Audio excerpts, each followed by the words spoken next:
कटवाते हैं, छुड़वाते हैं, उग्रसेन को निकालते हैं, प्रणाम करते हैं उनके चरणों में।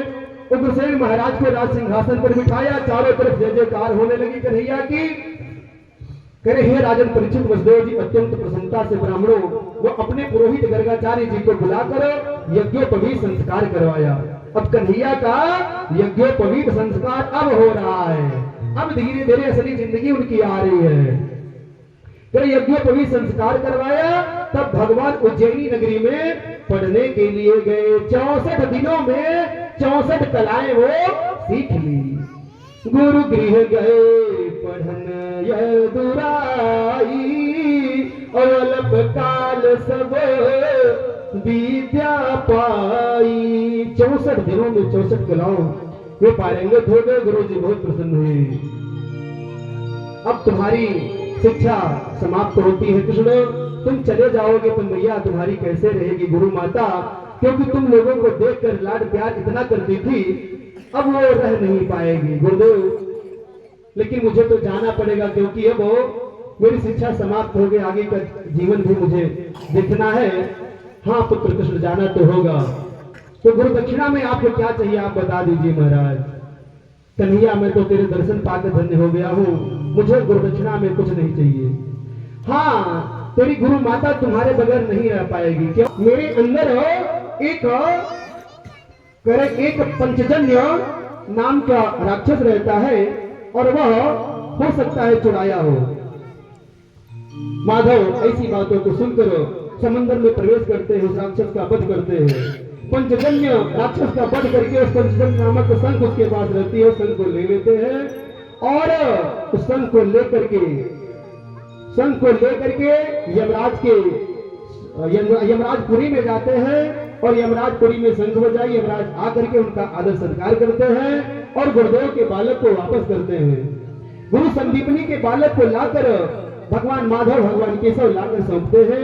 गुरु जी गुरु माता बहुत प्रसन्न होती है।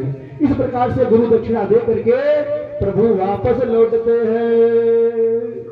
पहले प्रभु द्वारा जब कंस का वध हो गया, कंस का उद्धार हुआ, तो कंस की 2 पत्नियां थी, अस्थि और प्राप्ति। अस्थि और प्राप्ति भाई अब उनका पति खत्म हो गया है, तो वो लोग चली गई मायके। मायका कहाँ है? जरासंध की पुत्रियां थी। फिर जरासंध के पास गई और अपने वैधव्यता का कारण बताती है। जब जरासंध को ये पता चलता है कि मेरे दोनों पुत्रियों की विधवा होने का कारण कृष्ण है, अब कृष्ण से मैं बदला लूंगा। मैं देखता हूं कन्हैया कितना बड़ा बलशाली हो गया है, और उसे मैं मिटा डालूंगा।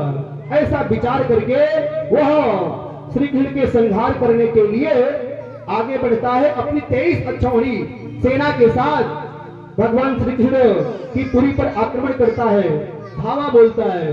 भगवान श्री कृष्ण बलराम अपनी छोटी सी सेना के साथ युद्ध करके जरासंध को हरा देते हैं, लेकिन उसे मारते नहीं है, छोड़ देते हैं।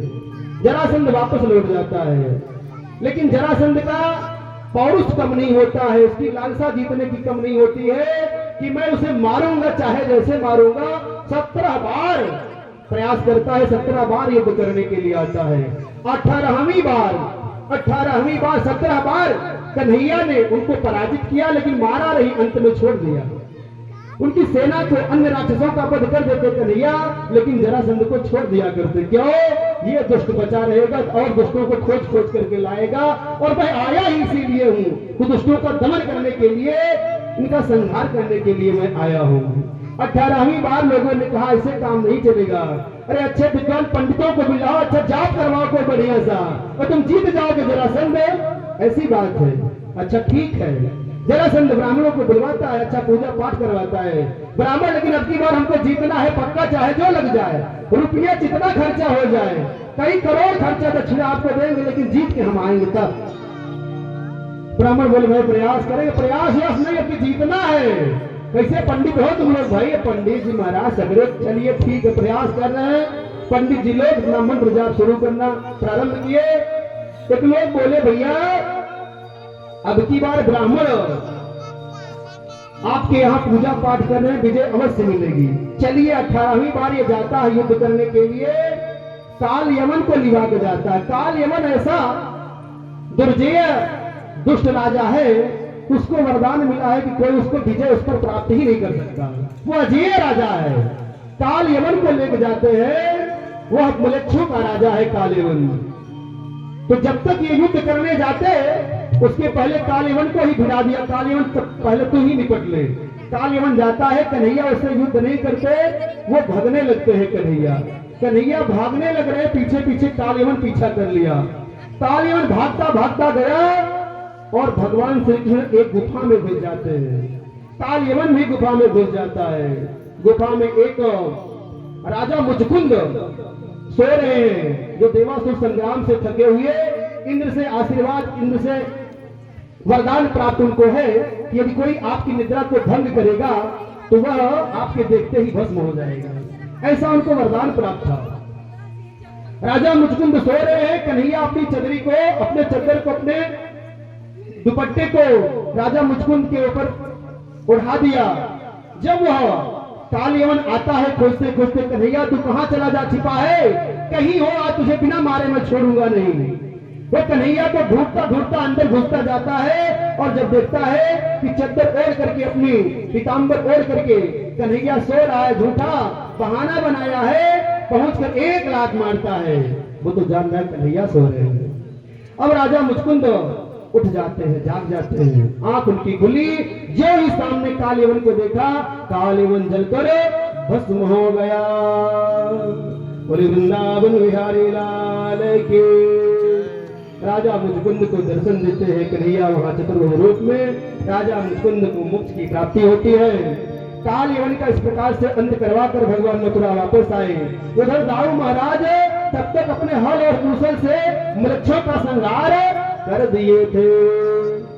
अब 18वीं बार जब ये आक्रमण करने के लिए आया जरासंध, केशव बोले, माधव बोले, ऐसा है उद्धव भैया, करे अपने भाई बलराम से बोले, बलराम भैया अब थक गए युद्ध करते करते, ऐसा है हम लोग क्यों नहीं यहाँ से चले चले दूसरी जगह कहीं। ये बार बार युद्ध करने का भाई जमीनी लफड़ा से क्या मतलब?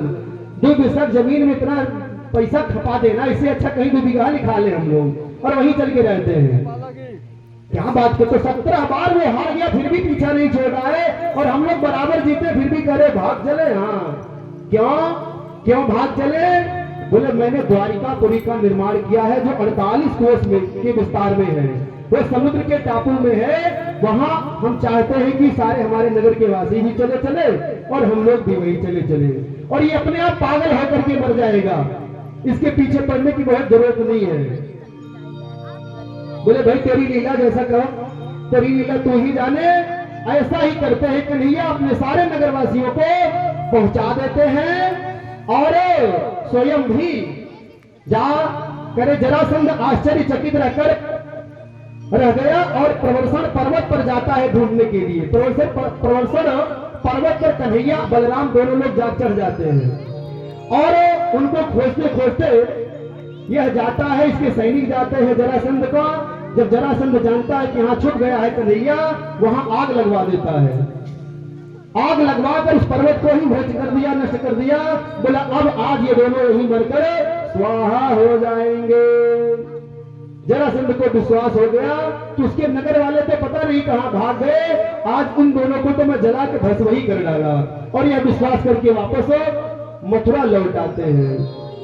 मथुरा करे चले आते हैं और वो लोग यह मान लेते हैं, अपना शासन करने लगते हैं कि कन्हैया मृत्यु को प्राप्त कर गया। 11 वर्ष की अवस्था में प्रभु वृंदावन को छोड़कर मथुरा पधारे हैं। 14 वर्ष मथुरा में रहकर असुरों का उद्धार किया और आज उनकी अवस्था 25 वर्ष की हो गई है। प्रभु द्वारिकाधीश बने। दाऊ का विवाह महाराजा रेवत के पुत्र रेवती से हुआ। कहे महाराजा रेवत के पुत्री रेवती से उनका विवाह हुआ। आज भगवान श्री कृष्ण के विवाह की भी कथा आप लोगों को बतानी है। उसके पहले आज एक लोग कहने लगे कि महाराज सुदामा कोई नहीं बनना चाहता है। हर जगह हर कार्यक्रम में लोगों को ये लगता है कि सुदामा जो है बड़ा गरीब था। हम आपको बताना चाहेंगे गरीब वरीब नहीं थे, वो भगवान के परम भक्त थे। ऐसा भागवत कोई नहीं होगा। भगवान कहीं भगवान के ऊपर विपत्ति आपत्ति न आए, ऐसा मित्र कोई नहीं होगा। वो जो कुटिया में चना मिला था, आप सारे लोग जान रहे होंगे, कुछ चोर चने को चुरा कर लेकर भाग रहे थे। जब पीछे सैनिकों ने उनको दौड़ाया तो वो चने को उठाकर कुटिया में फेंक देते हैं।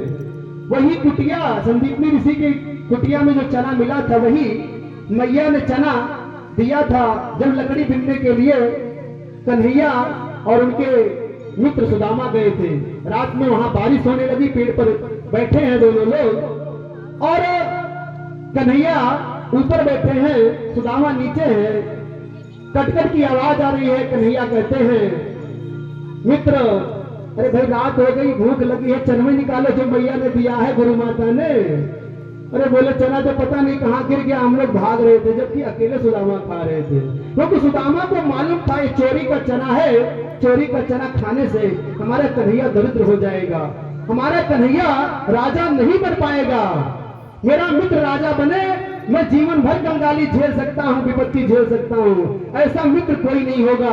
सुदामा जैसा मित्र, अपने मित्र की सारी विपत्ति अपने ऊपर ले लिया सुदामा ने। आइए सुदामा, राजा परीक्षित कहते हैं कि प्रभु भगवान को दीन बंधु के नामों से पुकारा गया है, तो क्या दीन बंधु होने का कोई प्रमाण भी है उनका?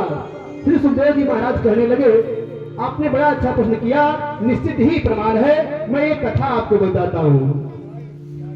करे कृष्णा सीता सखा कश्चिदा ब्राह्मणो ब्राह्म उत्तमः विरक्त इंद्रियार्थेषु प्रशांतात्मा जितेंद्रिय।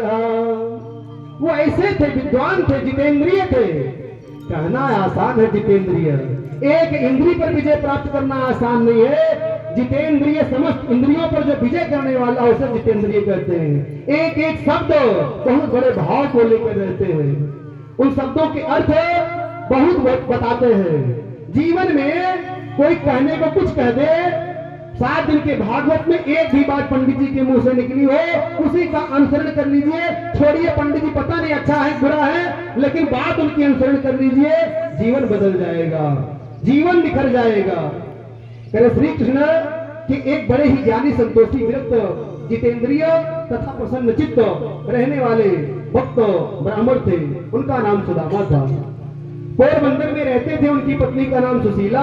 वो अपने बच्चों के साथ अपने विपत्ति गरीबी का दिन काट रही है, किसी प्रकार से गुजर बसर करती है।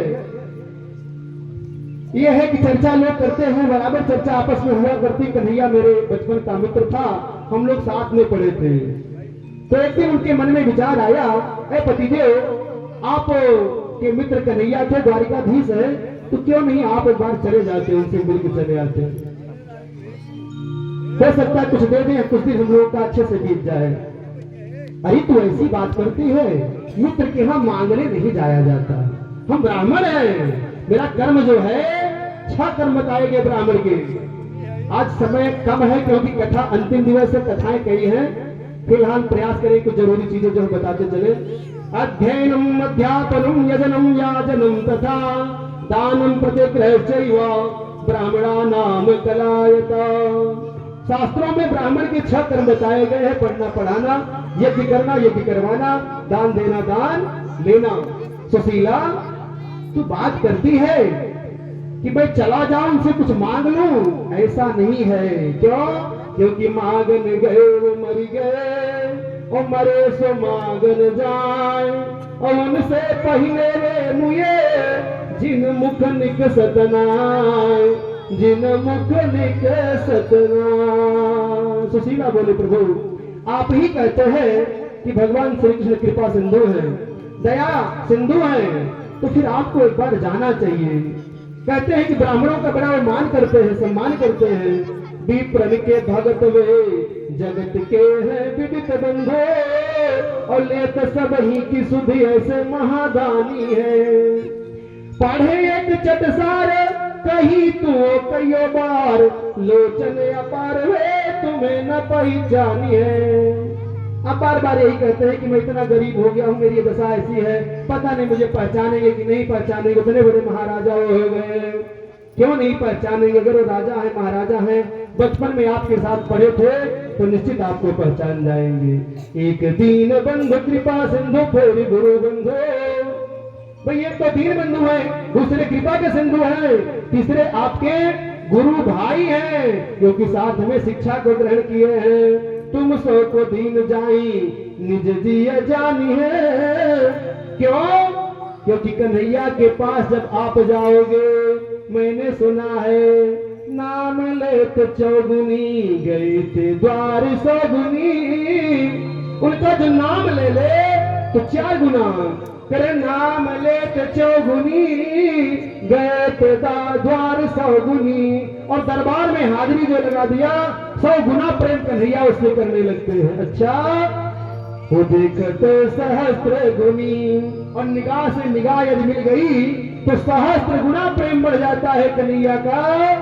और देखते सहस्त्र गुनी प्रीति प्रभु मानी है। इसलिए प्रभु आप जाइए। अरे सुशीला तो बार बार मुझे जाने की ही जिद कर रही है, और सब तुम्हें लग रहा है कि मैं जाऊंगा और ढेर सारा माल खजाना दे देंगे और मैं धनी हो जाऊंगा। अरे यदि मेरे नसीब में नहीं लिखा है धनी होना तो मैं नहीं होऊंगा। किसी के देने से कोई धनी होनी नहीं हो जाता। द्वारिका जाओ जी, द्वारिका जाओ जी, आटो याम यही है देखानी। द्वारिका जाओ जी,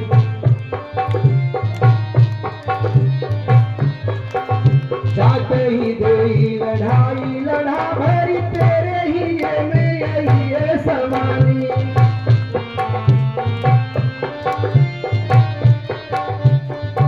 अरे जो दरिद्र ललाटे लिखे, वहाँ जो दरिद्र ललाटे लिखे, तो बनने तन जाई यानी।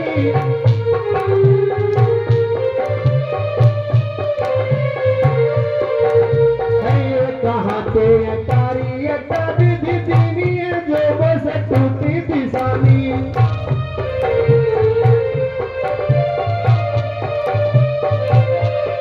यदि मेरे नसीब में टूटही मड़ैया ही लिखी है तो अटारी कहां से, मुझे महल कहां से नसीब हो सकता है।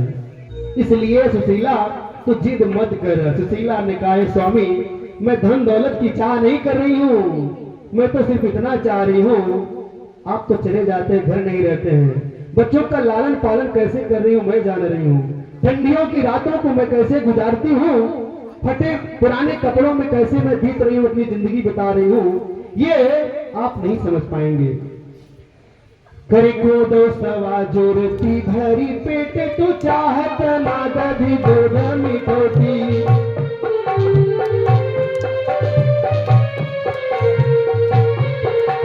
सीतवती कभय सिसिया कही होती बदलना कभी।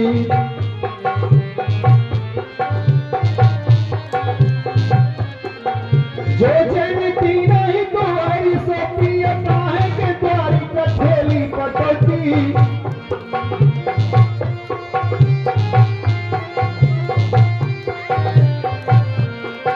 या घर पे कबहू न गए तेरे टूटा तो और फूटी कटोती। जब से मैं आई हूँ यही एक साड़ी लेकर आई थी, वही आज तक साड़ी है, फटी पुरानी साड़ियों में मैं अपना गुजर बसर कर रही हूँ। ये कठौती फुटही जो कठौती है और फुटा हुआ तावा ही मेरे नसीब में है, और वो तावा भी कभी कभी रोटियों का स्वाद चखता है। हम लोग की वो बात ही छोड़ दीजिए। तो मैं नहीं चाह रही हूँ कि आप जाइए बहुत ढेर सारा माल खजाना लेके आइए। हाँ इतना जरूर चाह रही हूँ, हमारे बच्चों का हो सकता है 2-4 दिन अच्छे से बीत जाए। परंतु प्रिय, अच्छा ठीक है, तू कहती मैं चला ही जाता हूँ, क्योंकि मेरा भी बहुत मन कर रहा था, मेरे बचपन का मित्र है, कुछ मांगने वगने नहीं जाऊंगा, ये देखने का मेरा बहुत जी कर रहा था, मैं जाऊंगा। लेकिन मित्र के पास जाए तो कुछ लेके जाना चाहिए, मेरे पास तो कुछ नहीं है। सुशीला को लगा अभी जाने को तैयार हो गए हैं, ठीक है आप तैयार होइए, मैं कुछ व्यवस्था करती हूँ। पास पड़ोस में जाती हैं और कुछ 3 मुट्ठी चावल मांग कर लाती हैं, फटे पुराने वस्त्रों में लपेट कर दे देती हैं। अच्छा आप जा रहे हैं, जब आपके मित्र पूछेंगे कि भाभी ने कुछ कहा है तो मेरा एक संदेशा उनसे जरूर कहिएगा।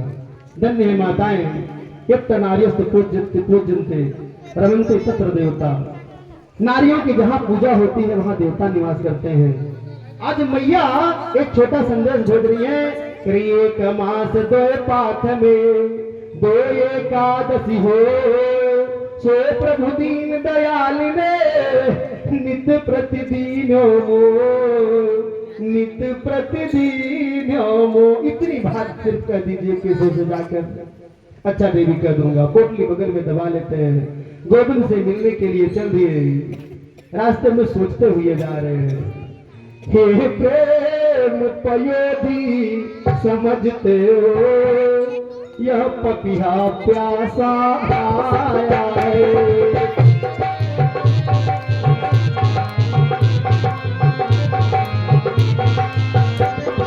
कन्हैया मैं कुछ मांगने नहीं आया हूँ, ऐसा मत सोच लेना। मुझे देखने के बाद अपने मन में विचार कर रहे हैं, करुणा निधि यही समझ लेना, तुझ दर्शन करने आया है।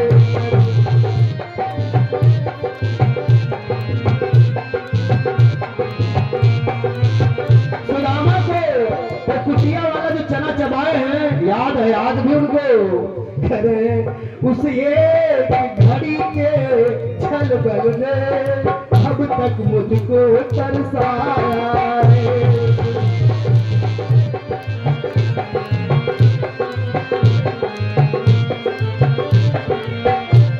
हे कृपा सिंधु नीच छली, आज क्षमा मांगने आया है।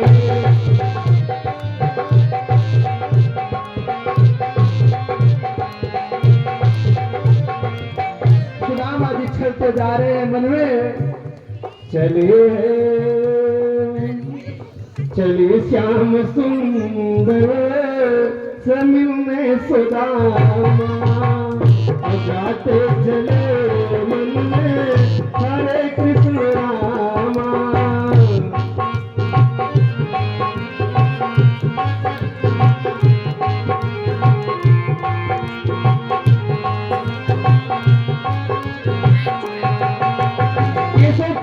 जप करते हुए आगे बढ़ते जाते हैं। द्वारिका पूरी कितनी दूर है, 3 दिवस बीत गया। अब चलते चलते पैर में छाले पड़ गए, सो गए हैं। कन्हैया देख रहे हैं। रुक्मिणी बोली, आपका भक्त इतना परेशान है, आप क्यों इतना से परेशान कर रहे हैं? माधव बोले, मैं परेशान नहीं कर रहा हूँ, बस तुरंत तो मेरे पास पहुंचने ही वाला है। उनकी योग माया से, उनके योग माया से वो पहुंचा देते हैं लाकर के द्वारिकापुरी में। जब आंख खुलती है सुदामा जी देखते हैं, भैया मैं कहाँ पहुंचा हूँ, मैं द्वारिका जाने वाला था। अरे महाराज आप द्वारिकापुरी में ही पहुंचे हैं, किससे मिलना चाह रहे हैं? अरे कन्हैया से मिलना चाह रहा हूँ। कन्हैया कहाँ रहता है?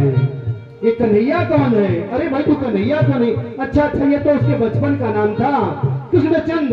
कृष्णचंद के बारे में बताओ, उनका महल कहाँ, उनका घर कहाँ है? अरे यहाँ पे वो महाराज है, ऐसे मत कहो। अच्छा भाई ठीक है तुम्हारे महाराज हैं, लेकिन हम लोग बचपन में साथ साथ पढ़े थे, और सिर्फ उनका घर बता दो। करे पहुंच गए, वो गया और महल का पता बताया। धीरे धीरे चलते चलते वो महल के सामने पहुंच गए और द्वारपाल से बोल रहे हैं, देखो देखो यह गरीबी का हाल, कृष्ण दर पे विश्वास लेके आया हूँ।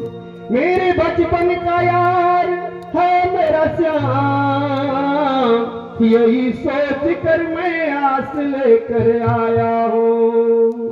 अरे द्वारपालो कहो जाहरी से, इधर पे सुदामा गरीब आ गया है। कन्हैया से कह दो, इधर पे सुदामा गरीब आ गया है।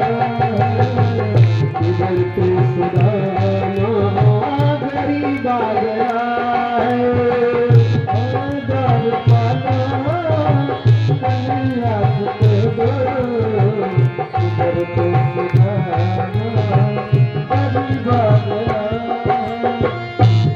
आप जाकर भैया इतना बता दीजिए कन्हैया से बस। अच्छा ठीक है भैया मैं जा रहा हूँ। जाता है दूत, अंदर कहता है कन्हैया से, क्या कह रहा है?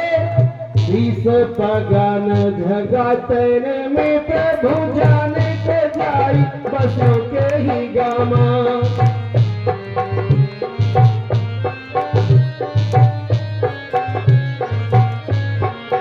ए धोती फटी सी लटी दुपट्टी और पाइए पान हुकी में ही सामा।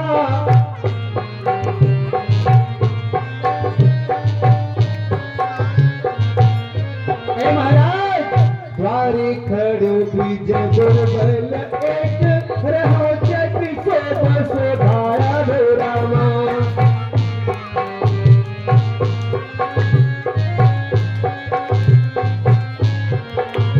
पूछे दीदी दयाल को धाम, हाँ पूछे दीदी दयाल को धाम, बतावत अपनो नाम सुदामा। इसे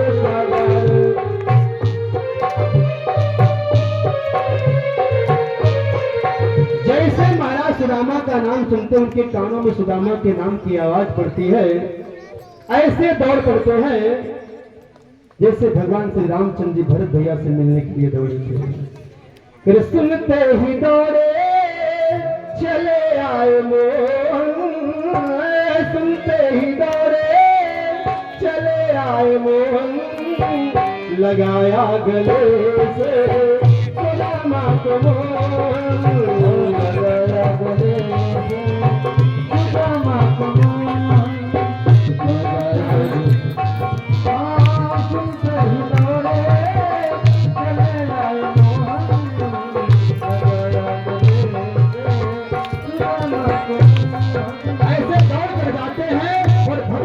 रोने लगते हैं, पकड़ करो और गले से लगा लेते हैं।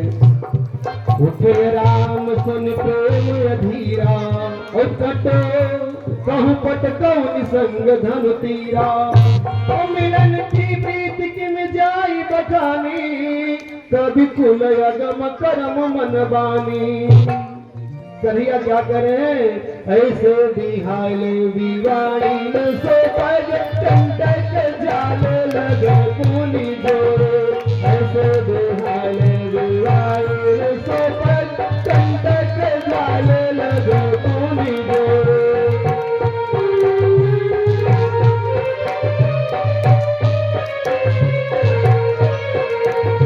हाय महादुख पायो सखा तुम दिन को।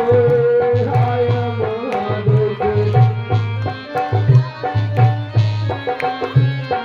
सुदामा जी को ले जाते हैं, आसन पर बिठा देते हैं, पत्नियों से कह रहे हैं पानी लाओ, इनका पैर धुलना है, ब्राह्मण देवता हमारे घर आए हैं। के देखी सुदामा की दीन दशा करुणा करके करुणा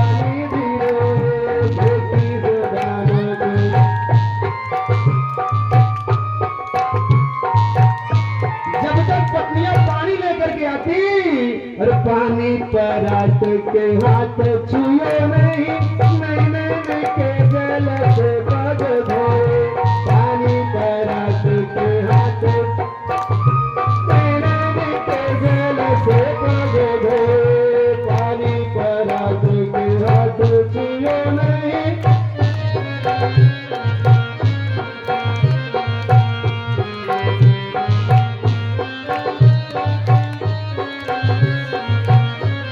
कितना रोते हैं कन्हैया अपने मित्र को देखकर, उनकी दशा को देखकर आंखों के आंसुओं से ही उनका पैर धुलते हैं। बाद में उनको स्नान करवाते हैं, उनका हालचाल पूछते अपने अंतःपुर में ले जाकर। ऐ मित्र बता क्या हालचाल है? अंतःपुर में गए हैं, सारे लोग बैठे हैं, बातचीत हो रही है, कैसे तुम्हारा चल रहा है? शादी विवाह किया तूने, मुझे बताया नहीं। हाँ कन्हैया मैं तो नहीं बताया। क्या तेरा विवाह नहीं हुआ? नहीं हुआ तो तूने भी तो नहीं बताया। कन्हैया बोले मेरा विवाह ही सब कुछ ऐसा हुआ था कि बताने लायक नहीं था, आनंद फानंद में सब हो गया था। अच्छा भाभी ने मेरे लिए कुछ दिया है कि नहीं? दिया तो जरूर होगा। नहीं नहीं कुछ नहीं, पोटली बगल में दबाए हैं सुदामा जी, उपहार लाए हैं, लेकिन दे तो कैसे, बस लाज है कि महाराज है, राजा को मैं चावल की पोटली क्या दूं? क्या सोचेगा मेरा मित्र मेरे बारे में? कन्हैया बोले सुदामा अब भी तेरी आदत गई नहीं चोरी वाली। आगे छना गुरु माती दिए तुम सो लिए जब समय नहीं दिए।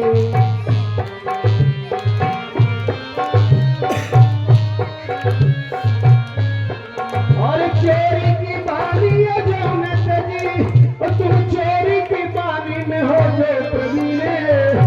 तेरी चोरी की आदत अभी गई नहीं, अभी चोरी कर रहा है। अरे अब तो छोड़ दे अपनी आदत। और कन्हैया पोटली खींच लेते हैं और खोल करके, अरे कितना दिव्य कितना अच्छा प्रसाद मेरी भाभी मेरे लिए भेजी है और तू है तो मुझे दे नहीं रहा है। चावल लेकर ही खाने लगे। वाह कितना स्वादिष्ट चावल है।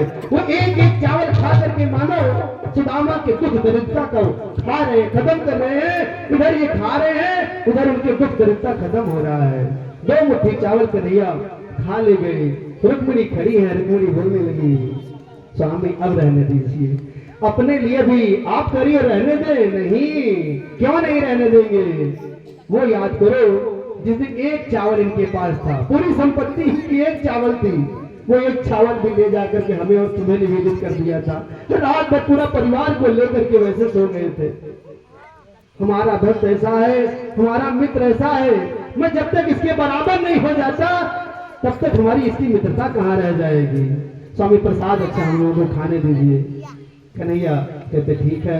वो लोग लेकर के सारे लोग प्रसाद खाते हैं। अच्छा सुदामा ये बता मित्र, क्या भाभी ने कोई संदेशा दिया है?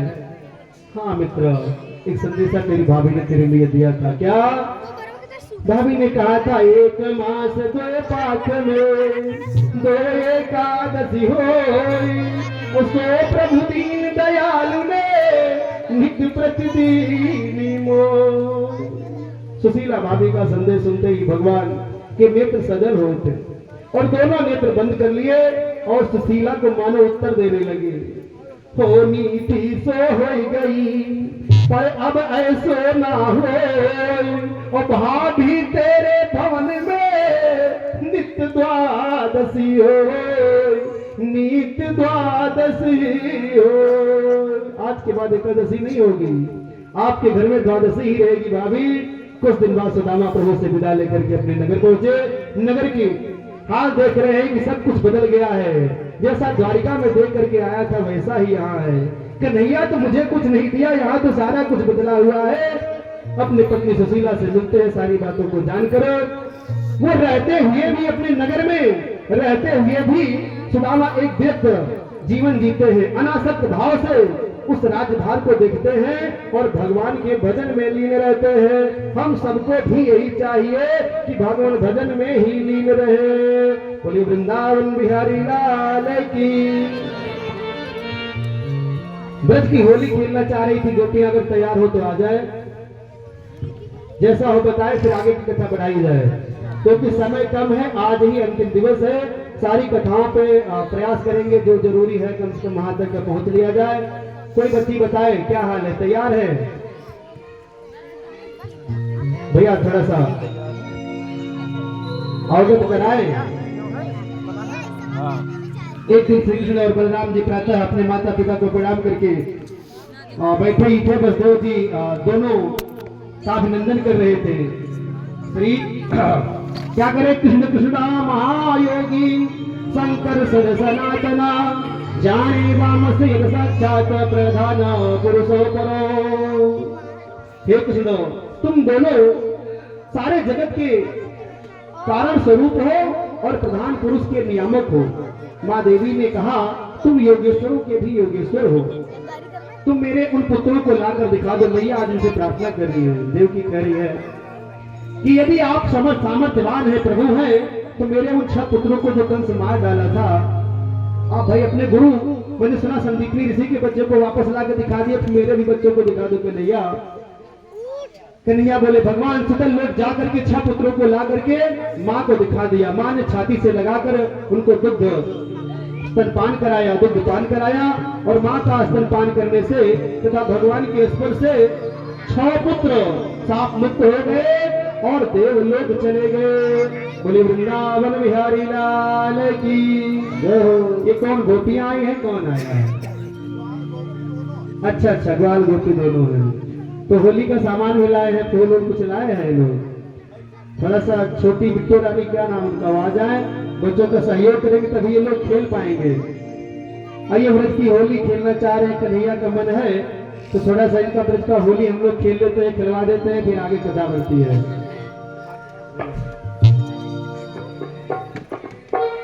श्रीमती प्रेमलता जी की छोटी बेटी इन लोगों को शायद तैयार की है, आ जाए, थोड़ा इनका सहयोग करेंगे, तभी बच्चे हैं तभी ये लोग कर पाएंगे। आज ब्रज में होली खेलना चाह रहे हैं भाई, अंतिम दिवस है, इन लोगों की इच्छा थी कि होली खेलवाइए महाराज, क्योंकि होली का त्योहार भी निकट आ रहा है। तो अवसर ऐसा है कि घर पर ऐसा दिव्य भव्य कथा चल रही है, ऐसे में गोपी ग्वाल बाल सही एकत्रित है और